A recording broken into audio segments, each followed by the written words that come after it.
Bonjour. Dans mes projets aujourd'hui, c'est aussi de visiter deux endroits qui sont touristiques mais qui sont beaucoup moins connus et que moi je ne connaissais pas. C'est pour moi la première visite de ces endroits. Et le premier, j'y suis. Ça s'appelle Boris-Glebski. C'est un monastère. Apparemment, c'est un monastère qui est un des plus grands de Russie et presque conservé dans sa splendeur. Il n'est pas très loin du monastère de Rostov le Grand. Si vous regardez sur ma chaîne, il y a une vidéo sur le monastère de Rostov le Grand. D'après ce que j'ai compris, il y a certains architectes qui ont fait les deux, celui-là et l'autre. Et donc je vais découvrir cet endroit qui est beaucoup moins touristique mais qui a déjà l'air très sympa. Et on va découvrir ensemble. Et après je vais essayer d'aller dans une autre ville encore. Donc ça va être un peu long aujourd'hui. Donc on va commencer à visiter. C'est une petite ville, il n'y a pas beaucoup de circulation. Ça c'est un petit supermarché. Juste derrière moi, ça c'est le monument à Dmitri Pajarsky qui était un des fondateurs d'une armée populaire qui a été faite à l'époque quand les Polonais ont essayé d'envahir la Russie. Je vous en ai vaguement parlé quand on parlait des débuts de la dynastie des Romanov et quand j'étais dans la ville de Kostroma. Ça aussi est sur ma chaîne, vous pouvez aller voir. Je vais vous remettre des liens encore une fois. Et donc celui-là, il a été fondé par quelqu'un qui était très connu, un saint. Il est devenu saint plus tard, donc l'église a décidé, Sergueï Radnitsky, qui était le fondateur de ce beau grand monastère. Et les premières tsars de la dynastie, non, les derniers tsars de la dynastie des Ruriks, il aimait bien cet endroit. Mais bien évidemment, les tout premières constructions étaient en bois, elles ne sont pas conservées, mais celles-ci, elles sont apparemment en bon état. Très rare de voir ça, c'est une rue avec des pavés. Je ne sais pas ça date de quelle époque, ça date de quand. Sûrement d'il y a assez longtemps. Une rue légèrement enviée. Et donc, il y a des petites boutiques qui sont installées ici. Une petite galerie marchande, à mon avis moderne. Oula, bon, je vais essayer de me concentrer pour marcher correctement. Waouh! Ah, c'est bien beau. Je suis arrivée à l'entrée. C'est bien beau.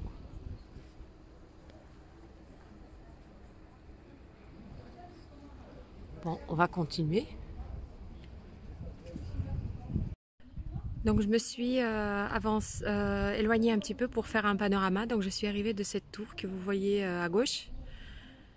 Et je suis arrivée devant ces portes. Magnifiques. Et là, les galeries, elles continuent. Ça devait faire aussi partie, ça fait partie des murs du monastère. Et il y a de très belles tours. J'ai lu qu'il y en a 14 tours comme ça et que le monastère, il est très grand.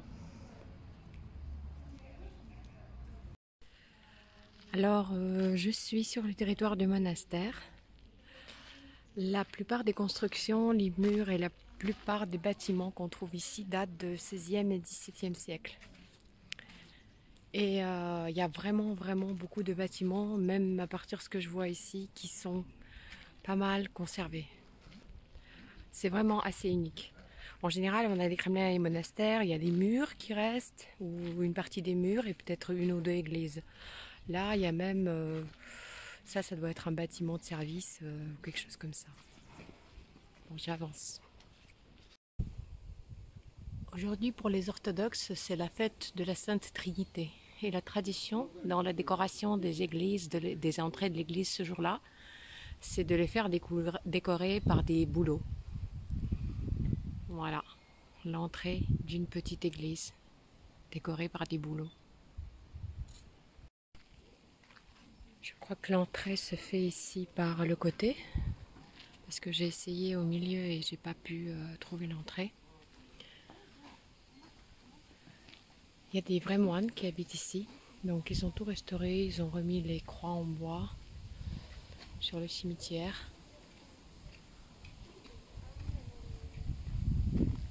Je vais aller essayer de rentrer à l'intérieur. Ah, les clochers! Non, je vais aller d'abord essayer de voir les cloches.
Donc le territoire, il est très joli, il est très calme. Ces grosses murs épaisses de 10 mètres. Ça, c'est l'autre entrée, juste en face. C'est une entrée avec une église au-dessus. Ici, on a le potager, le jardin des moines. On voit le mur qui continue de faire le tour. Et là-bas, c'est l'entrée par laquelle je suis rentrée sur le territoire. Je vais essayer quand même de rentrer dans l'église et voir si je peux filmer quelque chose pour vous.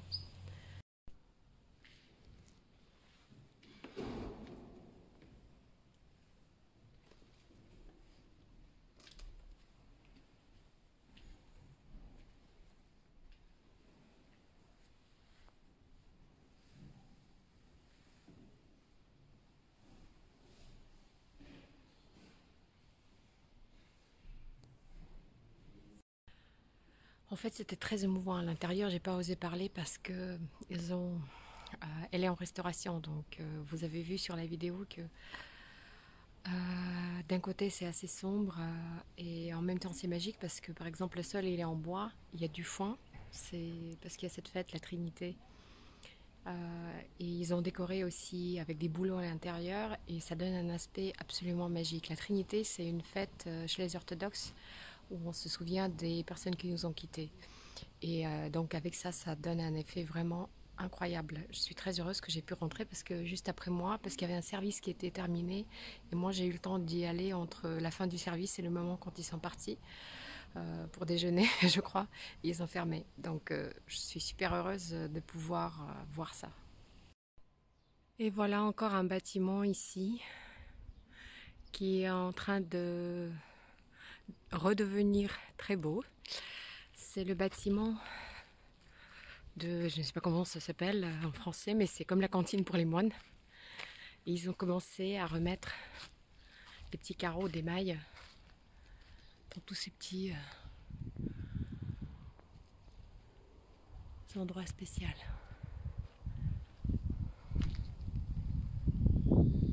Je trouve ça très beau. Et voilà donc l'entrée. Et ça, ce sont des caisses avec des jupes. Et ça, ce sont les foulards. Vous pouvez en prendre et en rendre à la sortie. Très bien organisé. Bon, on y va. Je sors et on avance. Quand j'étais petite, les babouchkas comme ça qui vendent des petits trucs, il y en avait un peu partout, même à Moscou, à côté de chez moi. Mais donc maintenant, c'est pas très autorisé, mais encore dans les petites villes comme ça, on peut en trouver. Donc là, elles vendent des fraises de bois. Je vais aller en acheter des fraises de bois. Здрасте, почем земляника? 150. 150. Маленький, а большой? Ладно, сейчас только никак не решу. Давайте большой.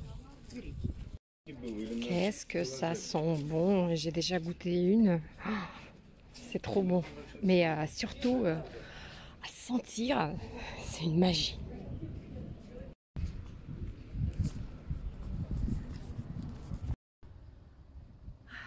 Rebonjour, je suis arrivée dans une ville qui s'appelle Toutaïef. C'est une ville que j'ai jamais visitée et j'ai un peu l'impression qu'il faudrait que je revienne parce que, bon, je vois la carte, je vais vous la montrer. Et pourquoi je suis venue ici? Parce que elle a une spécificité, c'est une ville qui se trouve des deux bords de la Volga et il n'y a pas de pont. Donc le seul moyen de traverser dans cet endroit-là, rivière qui est vraiment immense, la Volga, qui est très large ici, c'est par bateau. Donc il y a un bateau qui passe tous les 30 minutes, en tout cas en été. En hiver, je ne sais pas comment ils se débrouillent, il faut que je me renseigne. Mais c'est comme ça. Et derrière moi, vous voyez une des cathédrales de cette ville. Donc de chaque côté de la rivière, il y a des cathédrales. Donc celle-ci, c'est sur cette rive-là. Et elle est très jolie, je vais vous la montrer également. Je vais m'approcher parce qu'en passant, j'ai déjà vu un peu comment c'est. Et on va voir si je pourrais traverser cette fois-ci la rivière ou pas. Alors voilà la carte de cette ville. La Volga tout au milieu. Et la cathédrale qui était derrière moi tout à l'heure, elle est ici. Et comme vous voyez, il y a autre chose à voir de l'autre côté également. Donc, c'est un peu tard. Je ne sais pas si je pourrais le faire aujourd'hui parce qu'après j'ai encore 180 km à faire. Bon, on va voir. On va déjà visiter ce qu'on peut. Donc voilà cette cathédrale édifiée au nom de résurrection du Christ. Et elle est dans un très bon état. C'est l'architecture de cette région, de la région de Yaroslavl. Et c'est assez rare que c'est tellement bien gardé. Et vous voyez des fresques à l'extérieur, là-haut également. Très jolie pierre et une couleur assez originale, je trouve. Là-bas, ça doit être une autre entrée, une galerie qui est très jolie. Donc pour moi, je vais aller voir ce qu'il y a, mais là-bas c'est l'entrée en montant dans la partie haute de l'église. Et là, ça doit être la partie basse. Et il y a une autre galerie juste là. Voilà. Je me suis avancée et je suis derrière maintenant par rapport... Donc je suis rentrée par là-bas et donc j'ai traversé par ici. Il y a encore une magnifique galerie. Je pense que pour le XVIIe siècle, c'est vraiment, vraiment très rare. Pour moi, à l'époque, ça devait être ouvert. Ça devait être une galerie ouverte. Aujourd'hui, il y a des vitres. Mais c'est d'une beauté. C'est d'une beauté extrême. Les fresques là-haut. Encore une fois. Et le travail de pierre, le travail de cette beauté.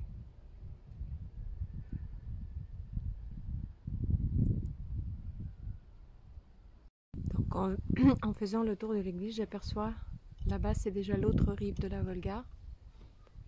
La belle petite église qui se trouve de l'autre côté. Très jolie également.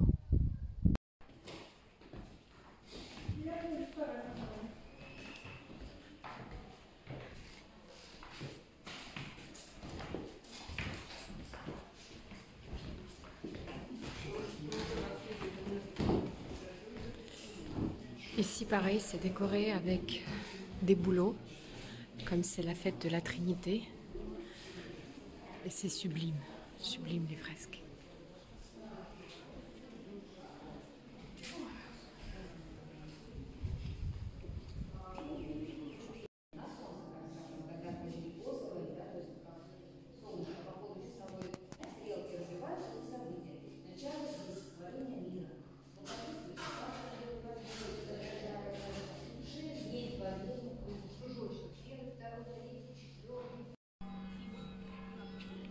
Il est bien cool ce chat. Il dort à l'entrée de l'église. Bien cool. Voilà, après la visite du monastère, je suis descendue sur les quais de la Volga. Vous pouvez voir qu'elle est vraiment très large. Et de l'autre côté, je vois la fameuse église que j'avais aperçue de l'autre côté. Et plein d'autres édifices. Et j'arrive encore pas à comprendre où est le petit bateau qui fait les escales entre les deux rives. Et je ne sais toujours pas si je vais aller de l'autre côté cette fois-ci ou si c'est pour une autre fois. Bon, je vais essayer de me débrouiller. Donc là, il y a un quai, il y a des voitures garées, il y a les maisons qui sont là-haut. Et d'ailleurs, je vois un bateau. Donc je vois une petite barque qui fait, je pense, ça doit être des privés qui font des allers-retours. Et là-bas, je vois un bateau plus grand qui est en train de partir. Ça veut dire que dans une demi-heure, il va faire l'inverse, il va partir du côté de la rive là-bas. Bon, je verrai ce que je fais. Et est-ce que c'est pour cette fois la visite de ceci? Très beau quand même, très beau.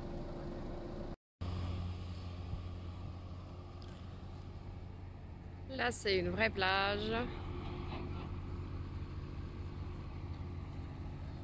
Parce que comme il fait chaud, là, il fait 33 degrés toute la journée. C'est une bonne occasion pour se baigner. Et le petit bateau, il arrive. Là, il est 5 heures. S'il fait tous les 30 minutes, je pars d'ici 17h30. Je ne pense pas que j'aurai le temps de... Quoique, on verra. Mais on va en profiter quand même pour voir comment est organisée la descente, parce que cette méthode-là, j'avoue que j'en ai encore jamais vu quelque chose quand on descend par le nez du bateau. Parce que je pense que comme les rives ne sont pas bien aménagées, ils sont un peu obligés de faire de cette manière-là.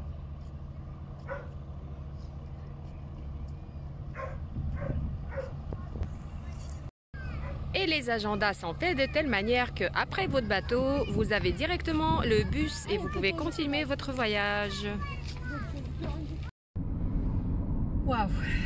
Donc finalement, je me suis rendu compte qu'il y a tellement de choses à voir à Toutaïev, qui s'appelait d'ailleurs, comme je viens d'apprendre, Romanov Borisoglepsk avant la Révolution, que je vais certainement dédier un voyage à cette ville pour voir tout ce qu'il y a des deux côtés de la Volga. Et j'ai compris que même de l'autre côté, pas celle où j'ai été, mais de l'autre, il y a encore plus de choses à voir.